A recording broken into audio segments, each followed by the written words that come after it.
It's a new camera angle, don't question it. We know the drill by now.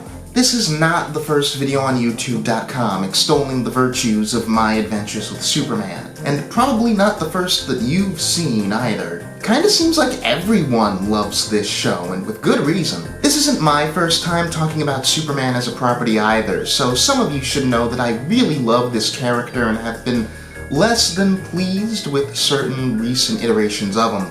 I really don't want to make this whole thing about comparing this show to other versions of Superman though, since I think it does the show a disservice to only praise it in relation to other works. But it really does need to be said that outside of comics, it's been way too long since we've had a mainstream Superman who, for lack of a better word, feels traditional in all of the right ways. Not since the days of Smallville have we had a really strong Superman adaptation that leans so completely into the character's most grounded status quo. Day-to-day superhero work in Metropolis, working at Daily Planet alongside Lois Lane and Jimmy Olsen, and maintaining a secret double identity with the clear delineation between confident, straight-shooter Superman and awkward, demure Clark Kent. Even given all the Superman stuff in recent years that I've liked, getting something that's this back to basics feels really refreshing. And it's probably been even longer, like since the 90s, since we got all of that packaged with a version of Superman on screen that was so explicitly for all ages. Despite this show currently airing on Adult Swim for reasons, it's definitely a family show, and one that I hope a lot of kids end up watching.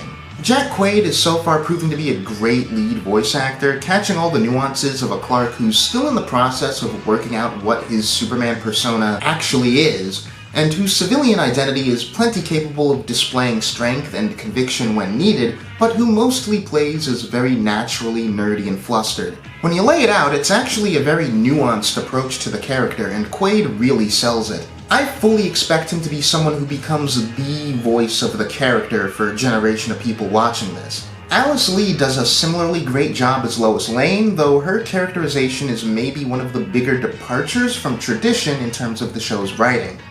It's actually really interesting. The show takes a lot of traditional archetypal traits you associate with Lois, but turns them on their head largely by removing her sense of seniority from Clark.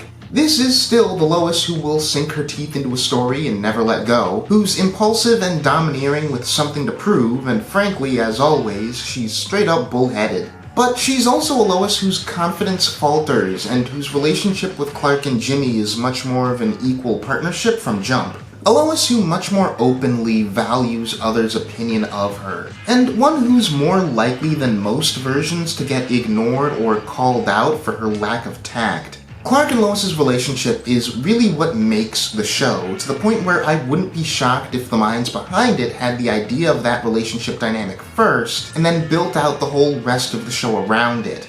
I also like that it's a twist on the classic two-person love triangle that I'm not used to with comics' first couple. While typically Lois Lane is charmed by Superman and comparatively dismissive of Clark, this show's Lois is immediately enamored with her dorky farm boy colleague, but has a relationship with Superman that's more rocky. On top of that, it's clever how this Clark never really makes the conscious choice to form Superman as a distinct identity, instead having that identity imposed on him by Lois. It immediately and naturally makes Lois into the bedrock of Clark's journey of self-discovery, and it's a fresh approach to the pairing that I'd love to see adopted and explored further by future takes on the Superman mythos. It's been way too long since I've seen a Superman thing lean into the Daily Planet as a meaningful setting and base of operations for the character. Whenever you see Clark Kent's day job dismissed or underutilized by certain fans or adaptations, the excuse I see most often is either that with newspapers quickly being a nearly dead industry, and with Clark's powers like super hearing often portrayed as nearly omniscient, then he doesn't really need the narrative device/excuse of working at a newspaper in order to keep his ear to the ground for wrongdoing and odd goings-on in his city. This show manages to water down that argument in two key ways, both of which end up benefiting Clark's character more generally.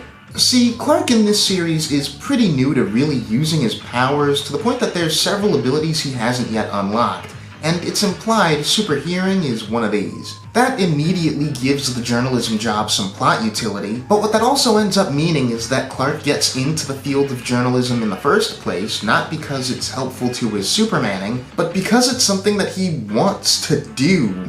The show really impresses upon you that reporting is Clark's dream job. It's a career path that he's earnestly interested in, and that little detail alone humanizes Clark a lot. And it gives him and Lois something in common for them to naturally build a rapport out of. A lot of modern Superman adaptations don't seem to know what to do with the Daily Planet beyond just having Clark be there out of some obligation to source material. But this Clark is one who planned to be a reporter long before he ever planned to be Superman, and it's a small choice with massive impact on how human Clark feels as a character. It's also been far too long since we've had a Superman property that seems at all interested in Jimmy Olsen. What was the last big thing that even used him? Supergirl? And that may as well have been a completely different character. Ishmael Saeed hasn't gotten quite the chance to show the same range as Quaid and Lee, but he still injects a lot of charm into the role, and the show's clearly got plans for an emotional arc with Jimmy that I look forward to seeing pan out.